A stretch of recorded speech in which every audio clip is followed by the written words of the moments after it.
ng... Hindi tayo makakapili ng silya. Pwede ba Ngayon, kung naman puno na yun, gusto ko rin sa taas. Kami lagi Sabi niya ka third floor. Kami lang lagi lang. Kami nung lagi. Gusto mapicture na natin lahat. Kasi laging puno ang unahan, laging gusto nila sa unahan. Pero alam mo, ang tanong ko, Saan pupunta anak nyo? Ngayon. eh di magagala sila. Yun pa yung pinagpe-pray ko. Si Sayla, nakasama ko na yan sa Lipa. Nasama yan si Gabriel noon sa Lipa yan eh. Doon kami nakasakay sa sila.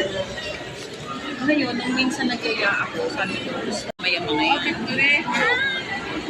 Doon kami, May hindi ako naman. ano, magbabas kami. Sila yung magde-decide kung gusto kang isakay o Ganun hindi. naman talaga. Kaya